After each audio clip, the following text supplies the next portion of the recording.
Hello guys, আমি আজকে আরেকটা রেসিপি ব্লগ নিয়ে এসেছি।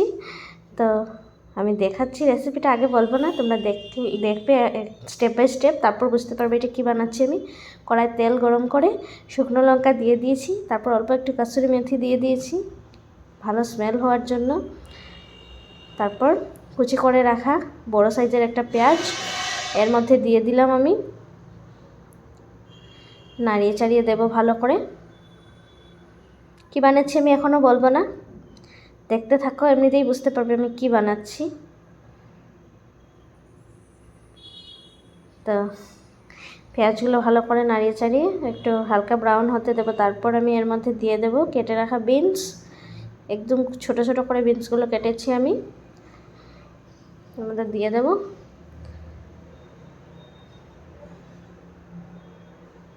আবার একটু নাড়িয়ে দেবো।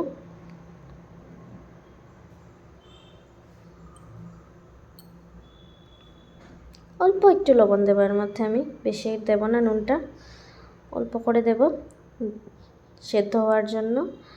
তো অল্প, আর এগুলোকে বেশি ভাজা ভাজা করবো না, হালকা এরকম থাকবে, পেঁয়াজটা হালকা ব্রাউন আর বিনস গ্রিন কালার থাকবে এরকম। তো এগুলো হয়ে গেছে, আর বেশি ভাজবো না। এর মধ্যে এখন আমি দুটো ডিম, কাঁচা লঙ্কা দেব, কাঁচা লঙ্কাটা ভুলে গেছিলাম, পরে দিয়ে দিলাম দুটো কাঁচা লঙ্কা চিড়ে। আর এবারে দুটো ডিম আমি ফেটিয়ে রেখেছিলাম, এটা দিয়ে দেব।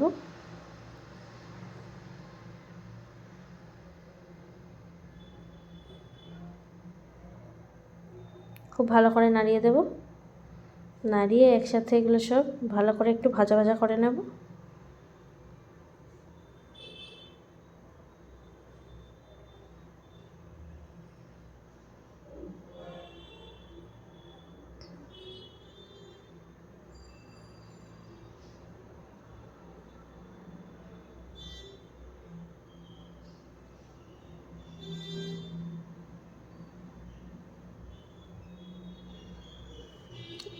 এবারে বলছি আমি এটা কী বানাচ্ছি।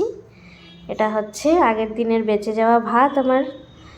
তো আগের দিনের ভাত বেঁচে গেছে, এটাকে আমি এখন কি করব।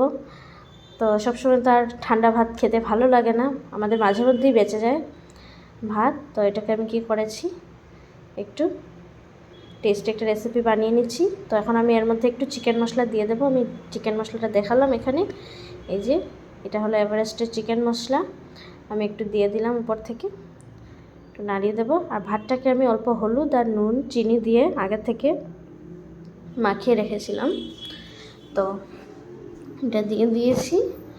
দুটো আলু সেদ্ধ ছিল, ওগুলোকেও এটার মধ্যে একটু আধা ভাঙা করে দিয়ে দিয়েছি আমি।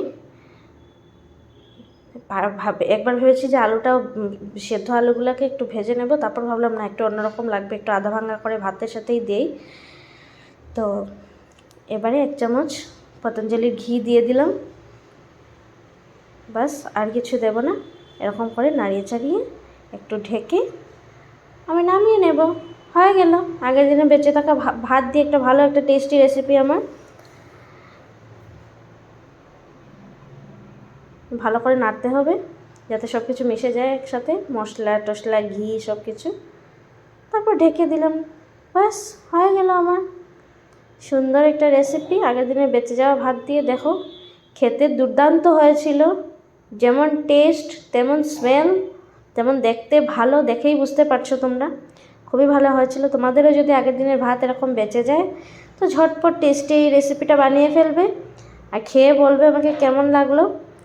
আর সাথে যদি কষা মাংস থাকে ওটাও খাওয়া যায়, বা পনির থাকে, কোনো কিছু, বা কোনো কোফতা কারি টারি, কেমন লাগলো বলবে। আজকের জন্য এতটুকুই, টাটা।